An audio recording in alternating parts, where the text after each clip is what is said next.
Hi, and welcome to the IDEMS podcast. My name is Lucie Planell. I'm a social impact scientist and anthropologist, and I'm very pleased to be here today with Roger Stern, with whom we're going to record several episodes, and all with a focus on research methods for agriculture. Hi, Roger, and welcome to the podcast. Hello, Lucie. It's nice to be here. I think it's your first recording with the IDEMS podcast, isn't it? It is my first IDEMS podcast, so I'm a beginner. Very exciting.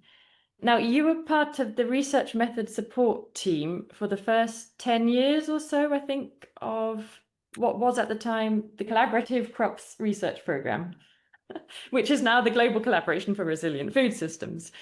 I'm very curious then to know how that happened, basically. How did you get to being part of the research method support team? What's your background? My background is what you might term a research method supporter. Before CCRP, I knew Niger quite well because I worked there for one of the international centres called ICRISAT for 7 years in the 1990s. And sorry, Roger, what were you doing at ICRISAT? I was research support. I was the statistician responsible for the different ICRISAT centres throughout Africa. There were 6 of them. And I was helping people with their analyses and also helping before the season with discussions on the design of the studies for the forthcoming season. So I was providing what I would call statistical support. And one reason I was keen to be based in Niger was that Niamey is a curious centre, and one thing it combines is ICRISAT being there with also 2 regional climate centres. And I have for a long time been very interested in the role of climatic data in agriculture and more generally the analysis of climatic data. So that was a good reason for being based in Niamey. When was that? You said it was in the 90s. This was from 1990 to 97, many years ago. And just to position it, when I arrived, agricultural research, particularly crop breeding, was very much an on-station exercise. And by the time I left, the move had started, and started rather poorly, that much more should be done on farm. And that has moved on and not looked back. Yeah. That's been quite an interesting transition since I left, but not since I was involved in the agricultural research support. Coming back to CCRP, in West Africa, the first meeting was 2006.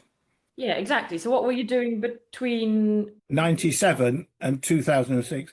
I was at the University of Reading in the UK, but I was in a self-financing centre, basically working as a statistical consultant on jobs, doing roughly the sort of support I was doing at ICRISAT, but much broader, not just for agriculture, where we got consultancy work to help people on the design of their studies, be they medical or industrial or agricultural, and on the analysis of data generally.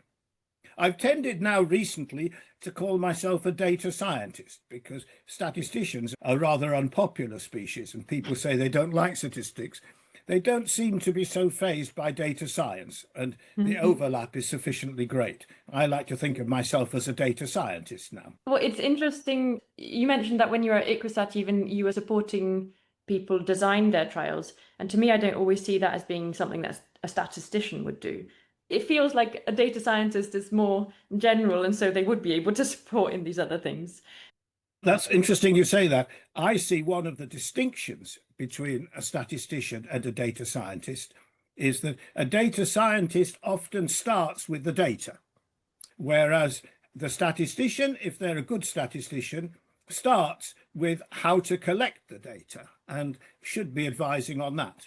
In fact, one of the things that many consultees don't seem to realize is that they've often been taught statistics rather badly. So they've only been taught bits of analysis and the things they really dislike. And when they show their data to a statistician, statisticians traditionally wring their hands and say, you should have come to me earlier and I could have helped you collect the data better. But the secret of many statisticians is that because nobody comes early, they don't actually know what to do if you did come early. I would claim that after my time at ICRISAT, I did know what to do. I was able to help people design a survey, design an experiment or field trial, and it's a very important part of statistics. Whether the design stage is recognized to be important for data scientists, I'm not clear. Interesting. Great. So you were at Reading University, you were providing lots of support to different people, and then the CCRP came up, or what happened?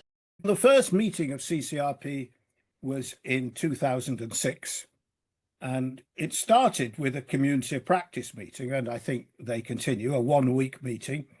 And I was invited to the first one. And this was in West Africa, I think. This was in Niamey, and I was invited because they wanted to understand right from the start the role that climatic data could play in a research program.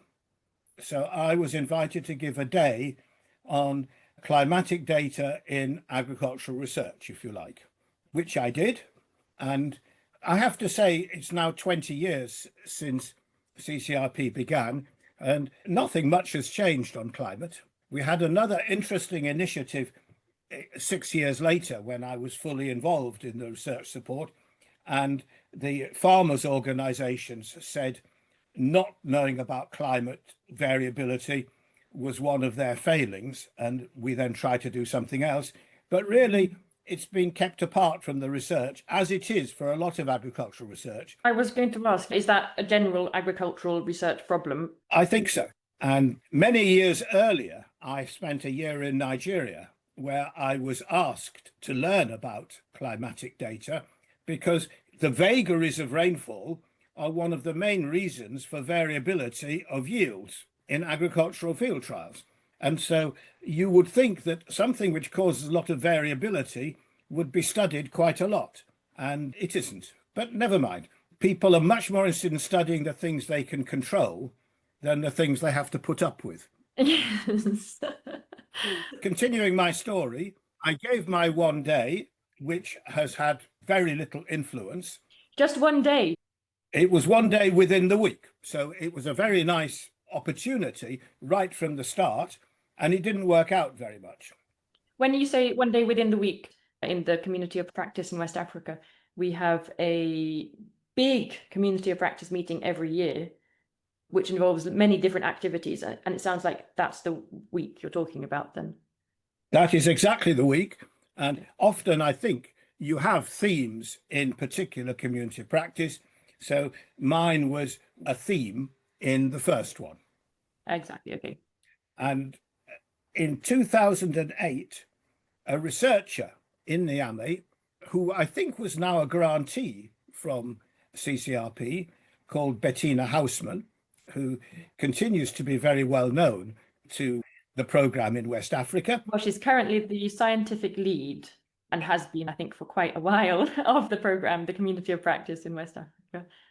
That's right. She remained as a millet breeder in West Africa till about 2011. And then she went back to Hohenheim and very quickly took over her role in what was then CCRP.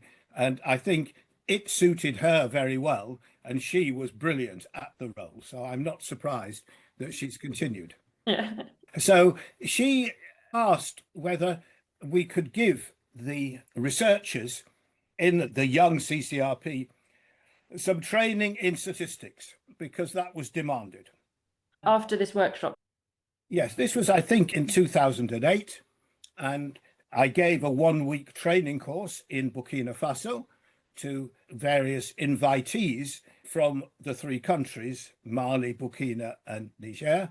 And I have to say, at the same time, in our centre from Reading, Carlos Barahona was asked to give a similar workshop to CCRP in the Andes.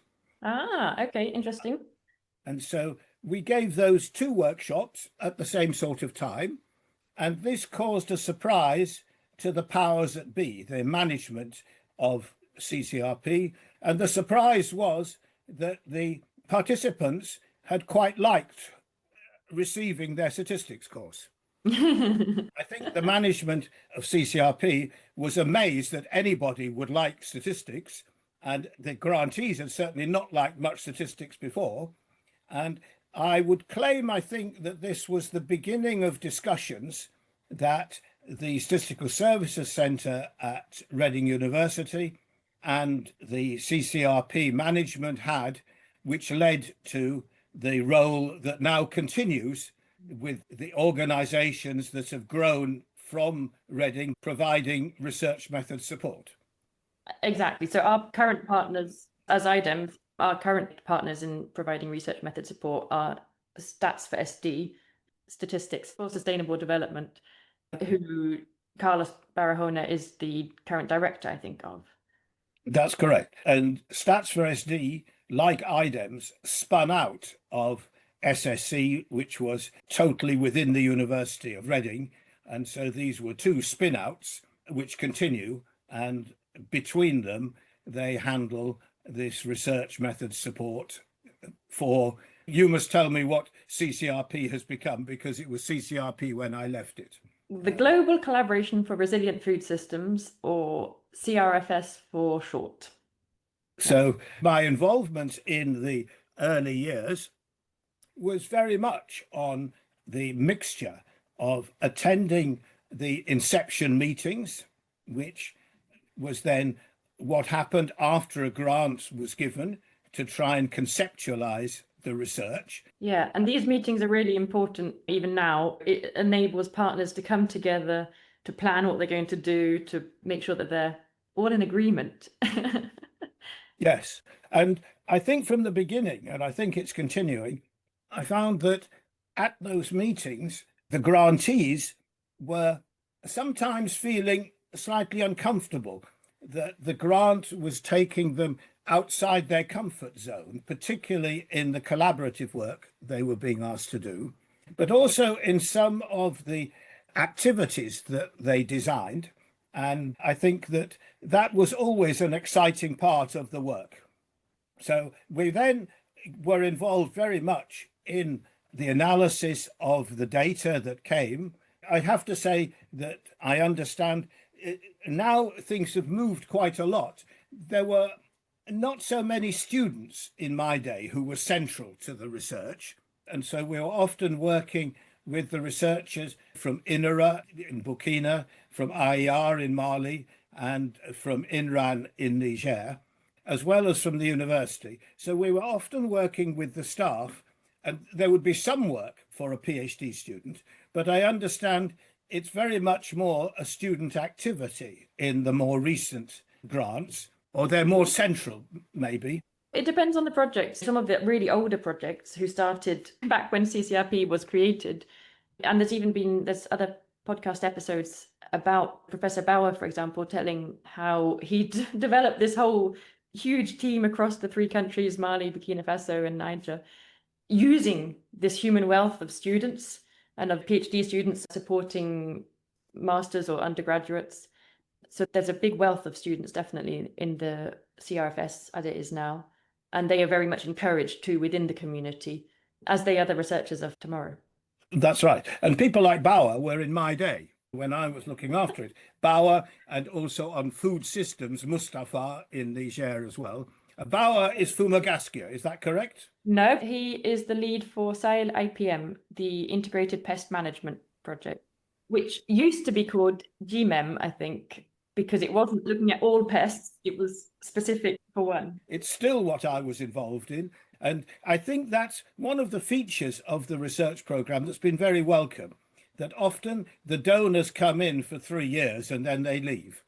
The fact that when important researchers are doing key work, this donor, McKnight, has continued with them to foster this research for quite a long period. It is very welcome. And the results are incredible that have come out. We've just mentioned Professor Bauer and Mustafa Musa. The results of their projects are incredible. Yes. It speaks for itself, really. Yes, that's right.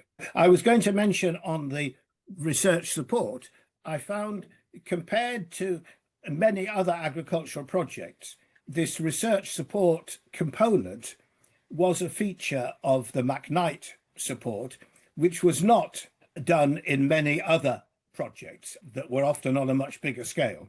So I found that many of the grantees were learning quite a lot of skills, both from the capacity building that was part of this, as well as support for the analysis of their particular data sets that they then were able to apply to their other research. So the grants were relatively small, but seemed to be very much appreciated by many of the grantees. This is always what is so interesting to me, that all researchers need research method support, really. And in your own work at University of Reading, it also demonstrates that. And so it's very strange that there's so few opportunities for support available. And as you've mentioned, the fact that these people are using what they're learning, the skills they're learning, the ways of thinking that they're learning in their other work outside of the McKnight Foundation's program, it's so clear. Again, the benefits are so clear of providing a support role for researchers, whether it's a research project, in fact, or any other development type project. I should mention that with students, I have a principle, however, that it is the student that is going to get the degree. Therefore, the student must be involved in all stages of the work. The research support does not mean we analyze data for the student. We analyze data with the student. So the student can write up the analyses, and they may not have been able to conceptualize it all at the beginning, but they can understand it all and therefore understand the results at the end. So the degree they get is genuinely theirs. There are some instances where I think a student would like us to take over, and then I would like that degree. I don't see why they should get the degree if we were doing all the work. So we helped them and we guided them, but particularly when students are getting a higher degree, the higher degree reflects their own work, and therefore they did understand the analyses. And I think this helped them to understand their trials and their surveys much better. Exactly. And that capacity building aspect is really central to what we do now in terms of our research method support. We're always trying to think about how, especially for those who are still in their learning journey, like very clearly obtaining degrees, how we can support them in having the skills to, when they become lecturers and researchers, fully blown lecturers, what skills they need in that. And I think that's a really interesting point you've made there about what it means to give research method support. Are we just doing the work, or how does that balance of activity come in? I agree that it is a bit different when it's a project lead, for example, who has set up a huge project and don't necessarily have the time to do all of the analysis themselves. That's correct, yes. You were also saying you wanted to know how things have changed. Have things changed? Well, no, sorry. I know things have changed. Did things change in the sort of 10 years or so when you were part of the CRFS? I think the big change was the extent to which the farmers' organisations were involved. You witnessed that, you were present at that, okay. That started, I think Bettina was very instrumental in that change. And it was during my time and towards the end of my time was, I think, the first time that the farmers' organisations, they were involved. The question is, as a farmers' organisation, should they do research? And I think there's often confusion between development and research. And if development involves innovation, which is very much what farmers' organisations are trying to do, then that is research. So I didn't see this big distinction. And I think the big change was the extent to which they were involved as full partners, rather than being, if you like, subcontracted always by the National Research Programme as facilitating the work, but not involved in the research components. And that big change was happening even in the early years of CCRP. What didn't happen until after I left was the scale of some of the on-farm trials, which I think is facilitated by the farmers' organisations being senior partners. When I was involved in on-farm experiments, they were less satisfactory because they only involved a few farmers, maybe 30. But when you think of the variability in farming practices from farmer to farmer.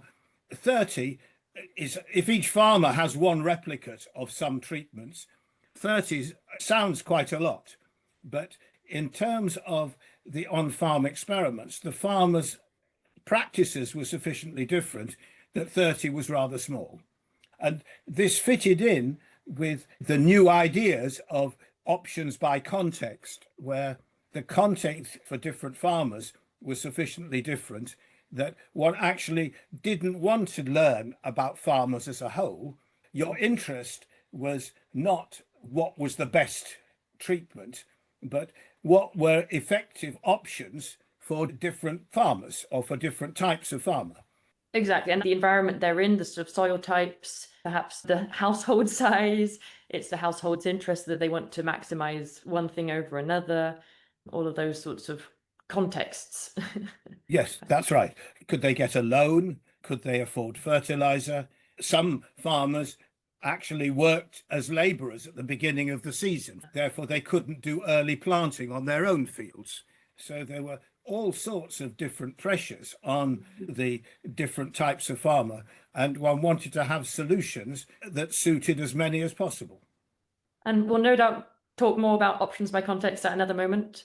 I was just thinking though, that at the moment, we're currently, not only in terms of research method support, but also the wider world, we're all wondering about this recent technological change of what to do with artificial intelligence and how to make the most of it in a responsible and intelligent way. But I think when you were back in 2006, were people using computers to do their analyses as much? I'm wondering if there was technological changes even when you were providing research method support for the CCRP. Well, I think the big change early on was that in my early years, people would say, oh, you come from England, you have lots of data there. We don't have any data from where we are. So they used to think of their trial or their survey as being the first attempt. By the time CCRP, this was in the 90s, and going on a bit longer, the rise of data science as a discipline tied in with the realization by many developing countries that the world was awash with data. But I think many people in the early years of CCRP had not recognized that sufficiently, that they spent enough time on the work that related to their data, that provided a good background. And now I think, if you like, the artificial intelligence community now is putting all that work together. And so if I see a role for it, it's to provide background information to be able to summarize what is known in a highly efficient way, and therefore to see what is not known and on which you might do a survey or an experiment to complement. Oh, it's not very good at that because of data issues. A lot of the AI algorithms don't have access to that sort of data. That's correct. There's still a lot of scope, for example, for national surveys, which are often sparing in the way they share their data, to become important as background information within a country, because the researchers can get hold of that. So that's correct. But you're talking about surveys there. Most surveys, when you were part of the CCRP, were no doubt on paper. That's correct. The big change, which really happened after I finished, even when I was doing that, it was quite difficult collecting data electronically for a survey. And the tremendous advantages of ODK, of being able to collect the data electronically, therefore to be able to check your results, your data instantly, and then to move quickly to analyses, just wonderful.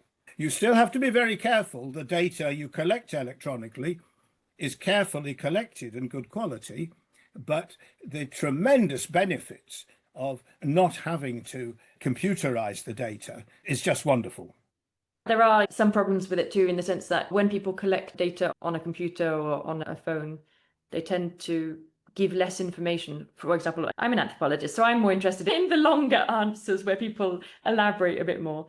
And using a tool like ODK or another sort of online, or not necessarily connected to the internet, but another digital survey type tool it often doesn't get that sort of depth or doesn't enable people to share as much.